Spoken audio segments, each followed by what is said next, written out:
So it's the last podcast of the year, 2020, December, and we've got a good sized group today.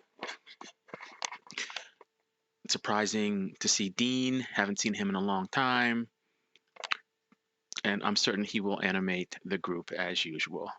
So he and Scott were up at the front doing a little bit of work, actually, a lot of work coming up County Road 5. And I was kind of surprised that they were working that hard, especially since Dean was allegedly going to be taking things easy. But we made the complete stop, as I always appreciate, and the group is a happy lot. We see Steve Hyland there, bright and cheerful. We see Greg bringing up the line, and there's some construction up the road, so there's no urgency to get the party started. So the group is kind of relaxing, separating themselves, getting themselves situated. We can see Thomas out front in the black, and Steve is going to reel him in and then go by him to kind of set tempo. Now, at this point, maybe everyone hadn't really noticed that there was construction up the road, but it will soon be apparent. In any case, one never knows because we got the pass here, didn't have to stop. So if there were laggards who were not paying attention, this might have been a moment of, well, oops, and game over. So Steve is up the road. And if it wasn't for his limiting physical condition, this would be extremely dangerous, and he could have checked out. I wouldn't be too terribly concerned because we have the big engines back here, Matthew Michaels and Thomas.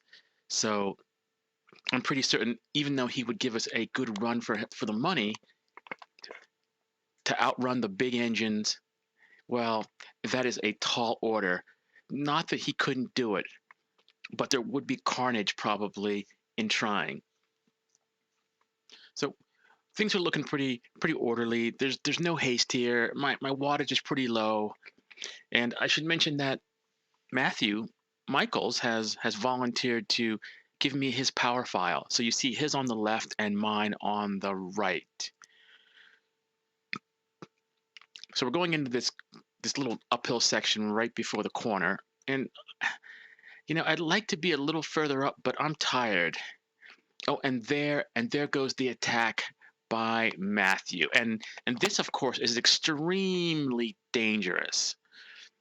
He's got fresh legs, and there's not a whole lot of challengers here that could give him a hard time, except for Thomas. So Matthew overtakes Steve quite easily, and Steve does not take up the chase, probably for two reasons. He's being limited, and at the speed that Matthew went by, not a lot of people could have gone with that. So we're looking at his power. He's throwing out 400 plus watts up there, and it would take a lot to actually bring him back. So going into this corner, the Scott's in front of me. I don't know how good of cornering he is, so I back off a little bit because just want to make certain life is good. And this is always a little bit sketch because right on the yellow line, I was a little worried that there could have been more cars coming, and that would not have been pretty. But regardless, we make it through safely, and I bring back the group, but it wasn't without some suffering there. We see there's Dean and Joel back there enjoying the draft, and I believe somebody has shelled that might be Isla way back there bringing up the rear. So Dean has stated that he was not going to be doing anything. He was going to be taking it easy and hoping just to enjoy the company of the group. Although it's Dean here, and so you can never believe what he's going to say. Love you, Dean, but typical bike racer stuff. So Dean goes flying by. I don't know what the intention was. Was it to help people try to bring back Matthew? Was it to have an attack?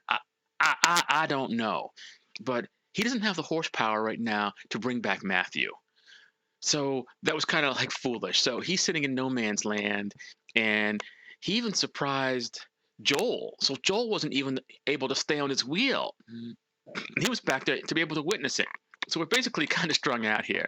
Matthew up the road, Dean in the middle, Joel kind of hanging in there, sort of. And then there's Greg, and then Thomas, and then myself. So, oh, we got Josh in here, Joshua Sturgeon, making an appearance in his Diamondback kit.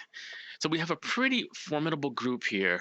And if it wasn't for Thomas, I'd be extremely worried about us not being able to bring him back. But we got Thomas back here, the big engine. So, if we can stay on his wheel, there shouldn't be a problem here.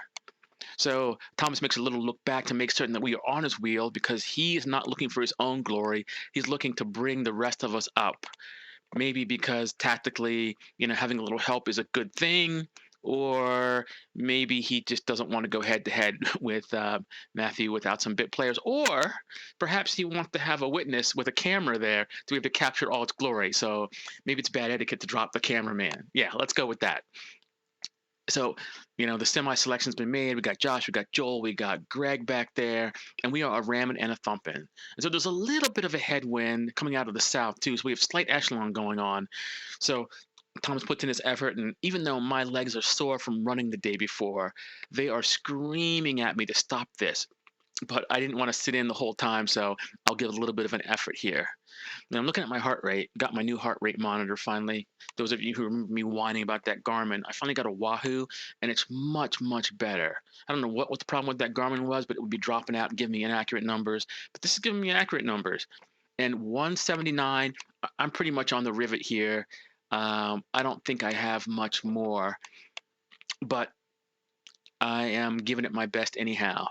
So we have this little riser up here, and I see Matthew sees that he doesn't want to be caught right away, so he's throwing in some big wattage. Joshua comes to the front to give some help there, and I'm worried about getting shelled here because on this little grade, I just got done pulling. My heart rate's at 179. I don't have a whole lot to give here. But thankfully for my fast twitch muscles and the anaerobic ability, I was able to maintain some contact here. But it was definitely challenging. Heart rate still at 179. At some point in here, it actually goes to 180. Yep, there we go. And this is pretty much the highest I've seen all year. It may have gone higher, but I refer back to the comments on the heart rate monitor that may not have been giving me the right thing. So Matthew's up the road, working hard. Look at his wattage, above 300. We have our work cut out for us. It looks like Joshua was shelled at that effort, and so a further selection has indeed been made. And he fades into the distance. Up ahead, it looks like Greg's losing contact here. I'm like, okay, I'm hurting here. Heart rate 178. Well, we can still do it.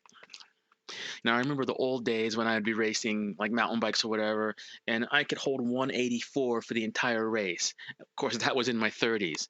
Now I'm ancient, but I'm surprised I can still even get it up that high and not be dying. Well, I am dying, but I was able to like mentally drag myself up there. So now we're starting to recover. We've caught Matthew. Thank you, Thomas. Good work, Joel there.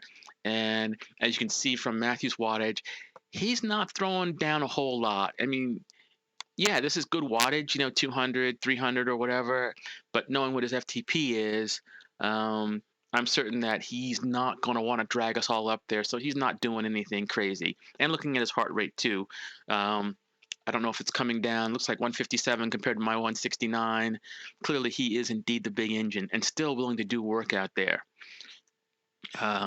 Maybe he sensed the fact that we were kind of weak, but at a certain point, he should like not tow us all the way to the line unless it's some kind of a personal challenge here.